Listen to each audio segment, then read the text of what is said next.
Welcome, APW faithful, to the premiere edition of the Backstage Pass. I'm Donovan Troi, and today, the first live edition of the Backstage Pass, and what an episode we have for you, because today, I have the man that will be in a Falls Count Anywhere match for the APW Universal Heavyweight Championship, Jeckles versus my guest right now, Larry Blackwell. Larry, thank you for being on the show, and I am so glad that you're here right now. Not because you're here, because you're not trying to scare me. You're not trying to attack me.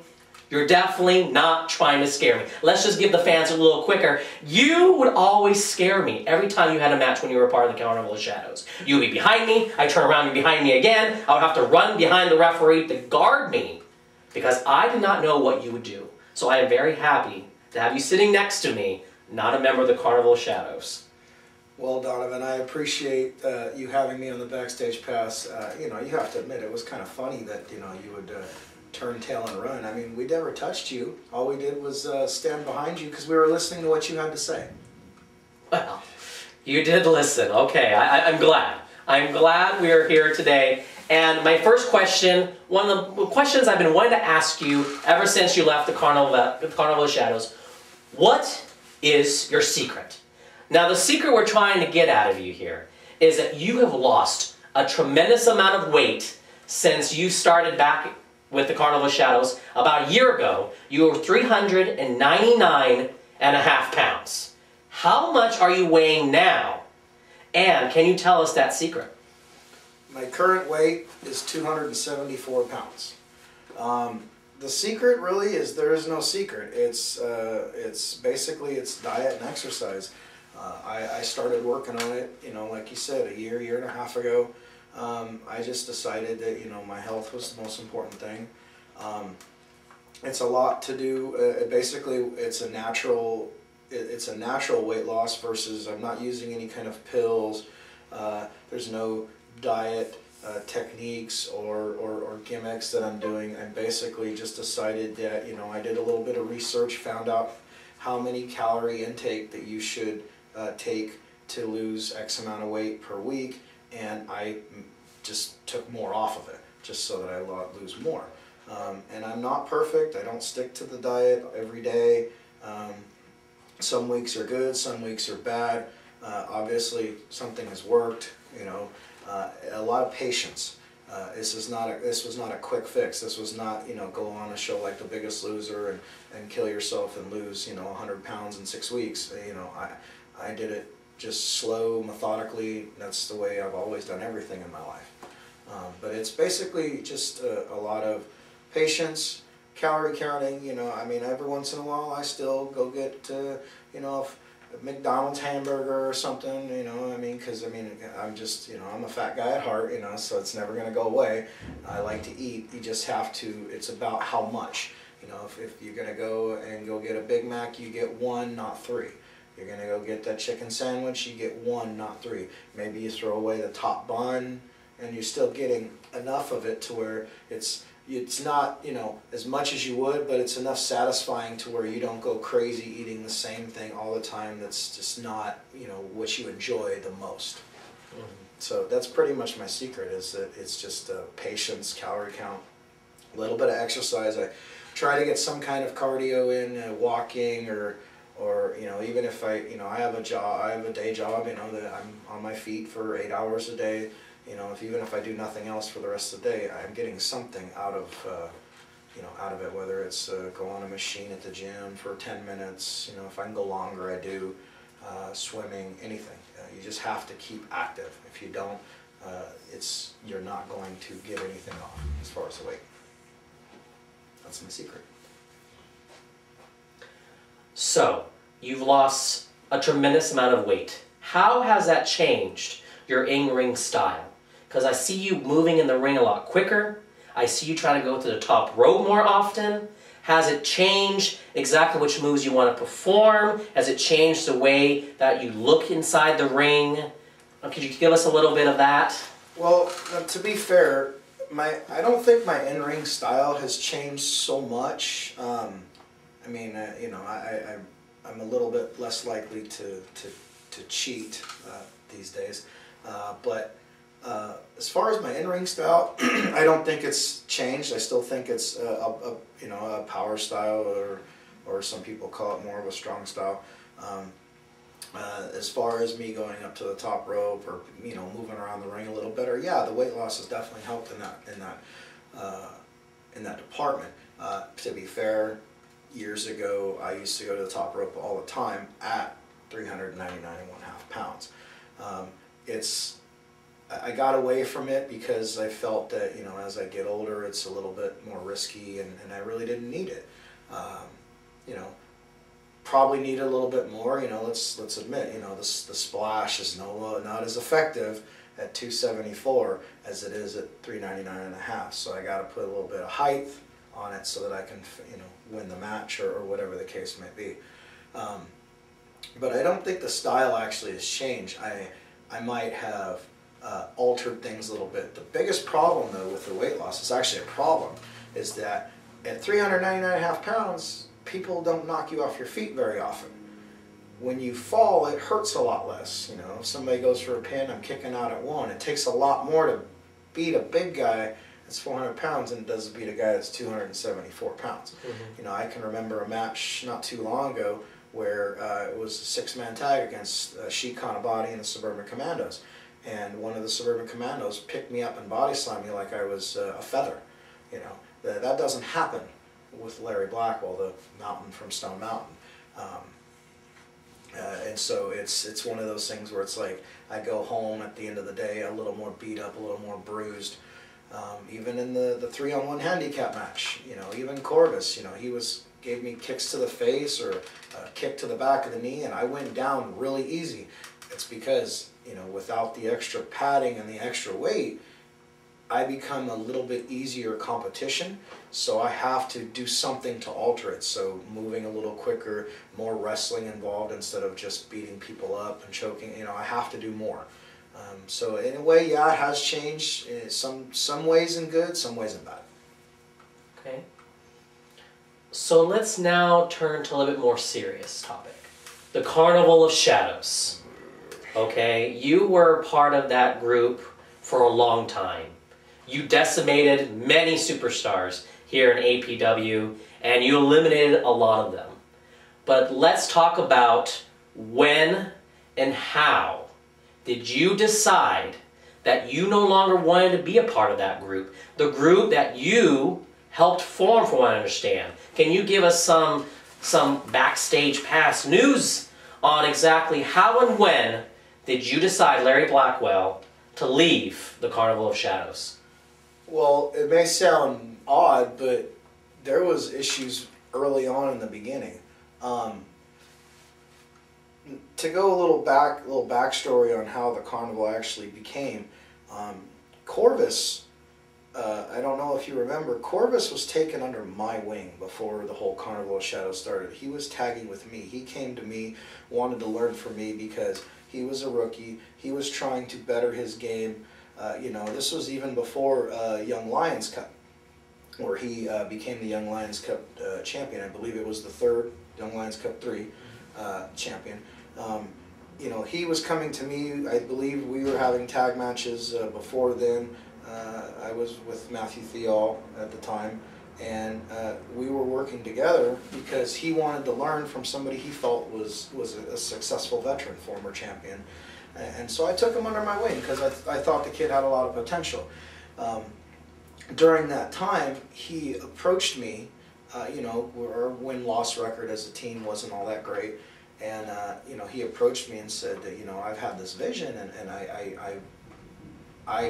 I believe there's something that can be done to change APW forever, you know, and make us more of a threat. And so I listened to what the kid had to say, and it was a little corny, but I basically told him, I said, well, let me see what happens, you know, see it in action, and we'll go from there. I watched him change Tina Pearl into Darkness. I watched him change Shane Patterson into the Dark Omega. And I watched how they changed from who they were originally, you know, and he brought that dark side of them out. And I wanted to be a part of it because I felt that my game was going downhill and that I needed a boost. Probably wasn't the most, I want to say, popular decision, but nonetheless it was a decision that I felt that I needed to make. And I did do it without talking with Matthew Theo. So I allowed Corvus to mist me, and from what I remember, it changed me completely. I was more of a threat in the ring. I was more aggressive in the ring. When this whole thing came about and he told me about this idea, he wanted me at his side. He wanted me to help him, you know, change the face of APW forever. He came to me with the idea about Jeckles and that he would be a huge asset and that he would almost be like the crown jewel and what he had saw in this vision, and I completely agreed with him. But even though I went along with it because it was what, you know, once I became Blackwell instead of the Mountain from Stone Mountain, you know, I wanted to follow Corvus because I liked his vision, I liked his idea. Jeckles and I have never gotten along, you know, before in the past, even in the Carnival. But, you know, I was following Corvus. Where I started to question it, but I went along with it, is the first time I had to bow to Jeckles. As you see over the years, or over the months, I apologize, I'm a little excited, nervous interview. The Carnival started to not, you know, we started to decimate, you know, nobody could beat us, and then as time going on, you know, things started to change. You know, I lost a match here and there. I was being blamed for a lot of the losses of the Carnival of Shadows. And, you know, it's from originally being told that I was going to be at their side versus a follower, it's very difficult for me to accept that. And at some point, there's enough is enough. You know, I got tired of being yelled at. I got tired of being told I was a failure. I got tired because you guys, nobody saw everything that happened. Right. You know, behind the scenes. You know, it wasn't all aired on television. I was berated constantly because of the failure of the Carnival of Shadows. It was a success for a while and it started to fail. I got tired of being the person that was being blamed for everything. And I knew that me leaving the Carnival of Shadows would be a risky move, but at the same time, it was a necessary move for me to feel better about myself and my position, because I was tired of taking the abuse of Corvus, taking the abuse of Jeckles, and I don't deserve it. I don't feel that I'm deserving of a verbal abuse from those two. That's why I left. Okay, so you left the Carnival of Shadows. You went on to face them at Halloween Hell. But since then, have you tried to contact any of the members and tell them that you've seen this new light, you now have a new motivation, a new decision that you're going to make in your career? Have you tried to contact Darkness? Have you tried to reach Omega? Have you tried to talk to Corvus or Jeckles since leaving the Carnival of Shadows, and perhaps maybe after Halloween Hell, after that 3-on-1 handicap match? Have you tried to reach them at all? To be honest, no. And the reason why is because even though I was, people think, well, I was under a spell or I got misted or whatever the case was, I'm still very coherent of what happens when the Carnival of Shadows gets together. And everybody in that group was so brainwashed by what was going on. Darkness does what Corvus says. Omega does what Corvus says. If he says jump, they say how high and when may I land. Okay, there is no reaching them. They're going to have to do like I did and discover for themselves enough is enough in order for it to happen. There's nothing that I could do to help them because he's already brainwashed them to attack me, to hate me, to not listen to me because I'm no longer with them. So to answer your question, no, I have not tried to contact because I figure it was a moot point. Because I know how powerful the brainwashing is going on in the Carnival of Shadows. and you spoke very, very well about that hatred that they have towards you. And were you surprised, Larry, that at Halloween Hell, you not faced not one, not two, but 3 of the 4 members of the Carnival of Shadows in that 3-on-1 handicap match? Did you feel their hatred, that they wanted to eliminate you, not only from that match, but they want to eliminate you from all pro wrestling? Were you surprised by the way they were trying to, take out your knees, bite you constantly, kick you in the head, perhaps give you a concussion? Were you surprised by that hatred whatsoever? Can you give us some thoughts about that? Because that match was intense. It really was intense. Yeah, there's no surprise at all. Their hatred for me is going to be intense, and I knew it would be, for a simple reason, as I'm a threat to the end of the Carnival of Shadows. I'm the most experienced guy that was in that group. Between Jeckles, Corvus, Darkness, I don't even think if you add all 3 of their experience up that you even equal mine. Omega has a lot more experience than the 3 of them, but right now he's just doing what the Puppet Master says. And so it's basically, yeah, I knew there was going to be a lot of hatred. I knew there was going to be a lot of anger towards me because I've been on the inside. I know what that group's all about. I know the key to breaking them down. And they were trying to stop me from getting to that key, which I feel is Jeckles. Right. And so by taking me out, I wouldn't be able to go after the Carnival. And so, no, I'm not surprised at all. And if I was in their shoes, I would try to eliminate me as well, because I'm a threat to that group. Let's go back to Halloween Hell, if we may. At Halloween Hell, the main event was for the vacant APW Universal Heavyweight Championship. It was Gangrel returning to the APW garage against Jeckles, who had lost the title previously to the British Messiah Timothy Thatcher. Now, in the main event, Jeckles won the championship. He is now a 3-time Universal Heavyweight Champion. Gangrel was being attacked by all the members of the Carnival of Shadows. You decided, you had enough. You came out of the back and you helped clean house. You and Gangrel took out the Carnival of Shadows from possibly eliminating Gangrel forever in APW. Now, what's more interesting is that after you helped Gangrel fight off the Carnival of Shadows, you challenged Jeckles. You challenged him in a one-on-one match for the APW Universal Heavyweight Championship. Can you give the APW faithful a little bit more information about that match that you decided, that special stipulation? And can you talk about the stipulation that Jeckles added into your match as well, and what you agreed you would put on the line against Jeckles at the main event at Christmas Chaos on December 3rd? Yeah, I may have gotten myself in a little bit of a pickle on this one, but I think I'm going to be okay. Just in case anybody has not, watched the episode to find out what happened, or if they weren't here for the actual live event, I did challenge Jeckles to a one-on-one match for the title, because somebody has to take a stand, and I know several have tried and they've all failed. I figured that I was the best option for the time, because I've been on the inside. I know how to crumble the Carnival, and you have to go through Jeckles, the crown jewel. Mm-hmm. I made a challenge to him, and he didn't want to accept it.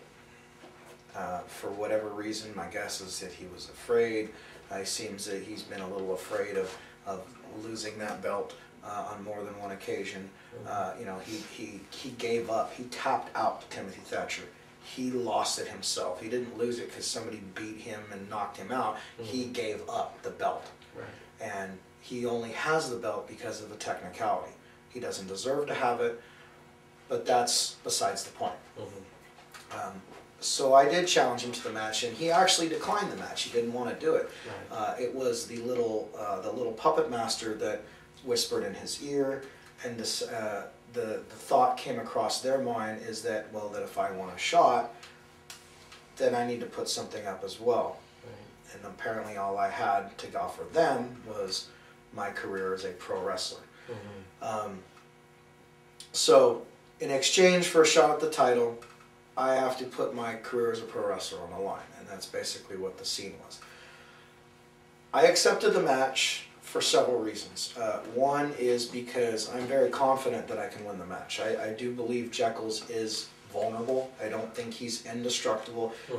He tapped out. He gave up to Timothy Thatcher, which means I can beat him. He's mortal. He's not a god or whatever you want to call him. Right. Okay. He's a human being with paint on his face, so which means I can beat him.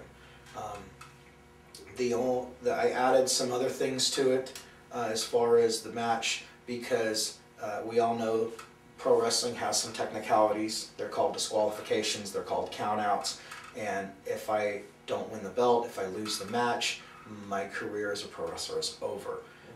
I'm not going to let Darkness or Omega or Corvus or anybody else, he spits green stuff in their face, come out and ruin my career, take my career away off of a technicality. So I needed to get rid of the disqualifications. I needed to get rid of the countouts. I have no doubt in my mind that they're going to show up. They're going to show up regardless. So I may as well keep it to where I can have a fighting chance to fight them off without losing my shot at keeping my career. Winning the title is very important to me. I am a one-time Universal Champion. I would like to be a two-time Universal Champion someday. So winning the title is important. It's not as important as my career. I do feel that the stakes are a little in his favor instead of mine.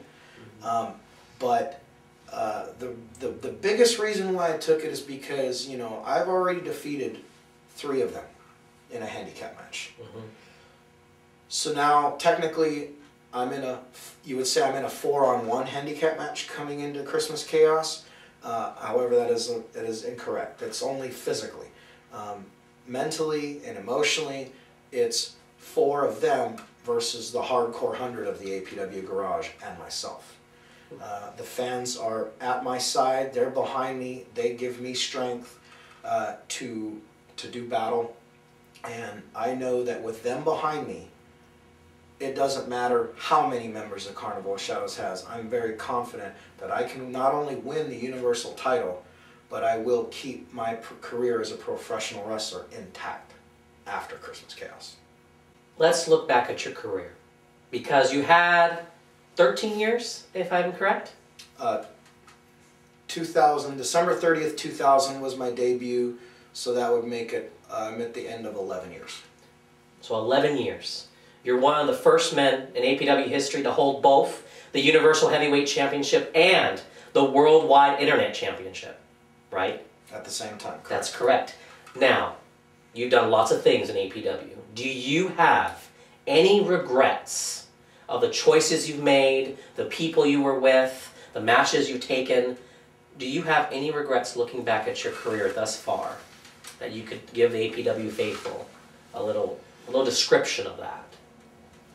I mean, there's always regrets and choices that you make. You know, I've made a lot of choices, and most of my career has been very unpopular to a lot of fans. You know, I mean, I've made some choices. You know, when I first started out, I was, you know, I was Big Peter Snot. I came in as a nerd. I was very popular, but I got beat up a lot. You know, and like nerds do, they get picked on, they get beat up. You know, I'm kind of a geeky guy. You know, and I was just starting out, and I didn't know which way to go, so I was just like, well, you know, these Snot brothers, they needed a little bigger guy and some help, and so I gave them a hand. And I tried to, you know, and we were successful here and there, but for the most part, we just still got beat up. And, you know, I made some decisions to change my attitude, you know, and I became more aggressive, more of a jerk, you would say. Stopped caring about the fans so much, you know, as far as, you know, whether or not they cheered or booed me. I've always respected the fans. No matter what anybody says or thinks, I've always had respect for the fans. And I know that in my heart, they respect me. They might not like me, but they respect me. And so some of the decisions I made, you know, I went through a phase where even being the aggressive type was starting to get a little thin, and I was approached by a couple of goofballs from the beach. And so I kind of gave that a try, you know, and that really didn't work out too well, and so I went back to my old ways again for a while, and I've gone through some other things that I really don't want to talk about because I've made some. Probably the biggest regret I made is the little stint I had as Larry the Legend was probably the biggest regret of my career, because I got this harebrained idea that was really stupid, that I'm better than everybody. And that, you know, I was this legend, that I should be treated as a legend. It was the dumbest thing ever. Probably the second worst idea was thinking I was some bodyguard for the Italian Mafia. Okay, yeah, there's some regrets there. I wish things would have worked out. I had to leave APW for about a year, 2 years, and I wish things would have worked out so that I didn't have to ever leave. Which, you know, there were circumstances is best kept off of television, you know, or internet, is personal reasons, among other things. And I wish that would have worked out to where I would have never had to leave. So I guess I regret that I had to leave. I didn't have a choice. And I regret some of the things that led up to that. As far as, other than that, I don't think it's so much that I would do anything different. I don't think there's anything I could do differently. You know, being 400 pounds, 399 and a half, or whatever you want to, whatever it really was, you know, it's, you do the best you can. It's a very hard sport to compete in when you're a heavy guy. And so I did the best I could. I made decisions, popular, unpopular. I have no regrets as far as decisions I've made, except for maybe, like I said, some of the ones right before I left. But, you know, I don't cry over spilled milk. I just move forward. So you talked about regrets. Now, one of the most interesting times in your career was aligning yourself with the self-professed greatest mind in professional wrestling, Matthew Thiel. Now, last year at Christmas Chaos, you and then formed the Carnival of Shadows, you decimated Matthew Thiel. He was given a neck breaker, he was given a knee from the top rope, he was given a joke slam, and you, being his only client at the time, gave him the final splash that took him out of all pro wrestling for a number of months. Do you have anything to say right here, right now, to Matthew Thiel, who's now managing the 2011 Young Lions Cup champion, Perry Von Vicious? As a matter of fact, I do have something I want to say to Matthew Thiel. Mr. Thiel, if you're watching, I want to apologize for the way that I quote-unquote fired you at Christmas Chaos last year. It was unprofessional, and I'm sorry. So I want to make things right. You're fired. Now, it was a verbal exchange versus a physical exchange. As far as Matthew Thiel, I think that, you know, a lot of people ask me whether or not he's done anything for my career. Yes and no. I got more shots at the title after joining the Carnival than when I was with Matthew Thiel. Kept telling me he was going to get me title shots. Never really happened. I started going on a downward spiral. To be honest, I think I did more for his career because he was just starting out than he did for mine. But I will say this: the man is intelligent. The man, you know, he gets the job done. He's done wonders for Perry Von Vicious. I wish them all the best of luck for whatever that's worth to him. I don't really care, but you know. Okay, next question. It's Matt Thiel. Okay. When you were part of the Carnival of Shadows, a little bit more serious topic here, you almost always seem to target one specific star here in APW. That being Venice DeMarco. Yes. Now, Venice DeMarco now has issues with wrestling personified Rick Luxury. But then, about a year ago, you delivered not one, but 2 game-over pile drivers to Venice DeMarco. And at the time, Venice DeMarco almost ended his career because of those moves. He almost had to retire because of that injury to his neck and his shoulders. And you, at the time, didn't seem to care. Now, I'm not sure if you want to say anything to Venice DeMarco at this time. Now that you've seen the light, you're more motivated to help other superstars here at APW. You're more motivated to follow the fans. So I'm not sure if you at this time, just like you had a moment for Matthew Theall, if you have a moment you want to share with Venice DeMarco. As a matter of fact, I do. Again, like I said, I don't cry over spilled milk. I don't make excuses. Venice, I did what I did because of my attitude at the time. My attitude has changed. For what it's worth, I'm sorry. I'm very happy that your career is not over.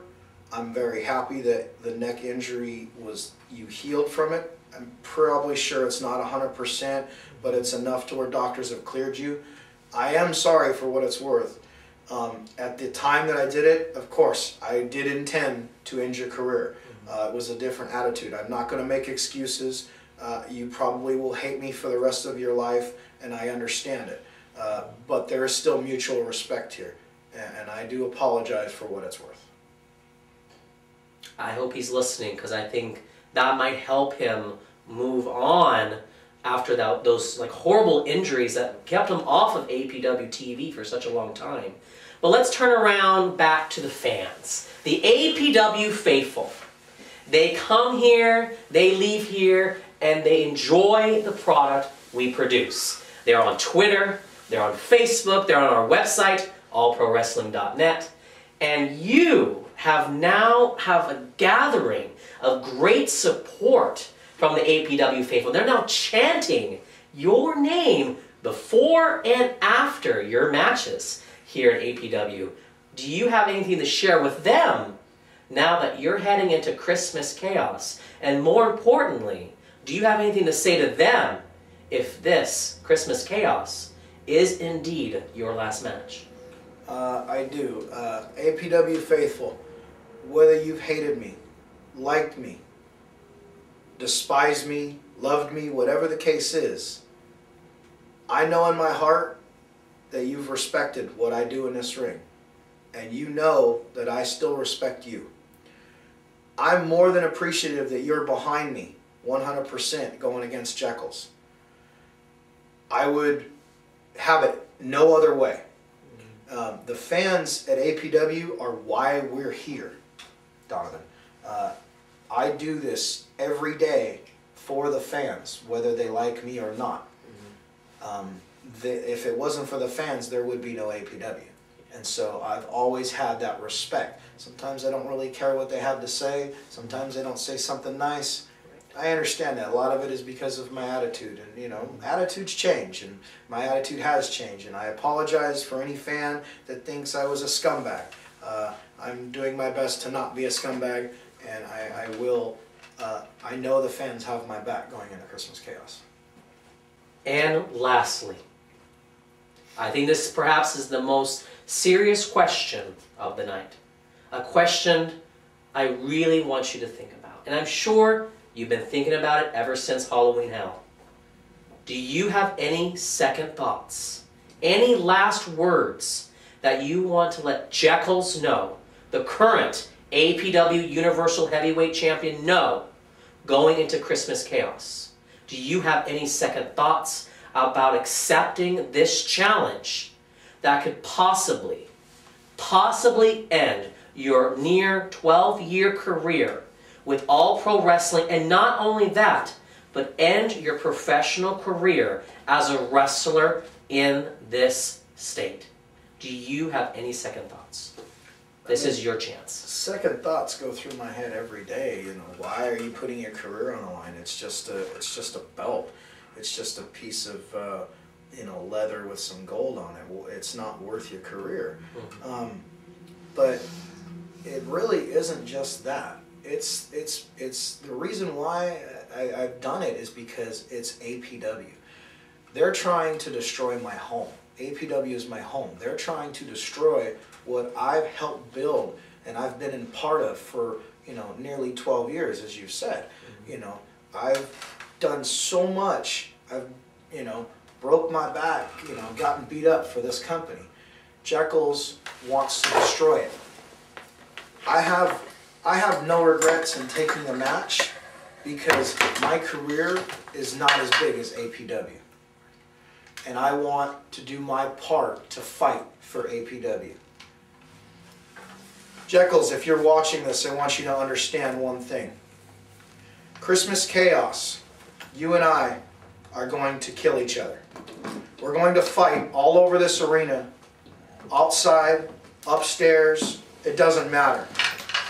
When the match is over, you will be on your back.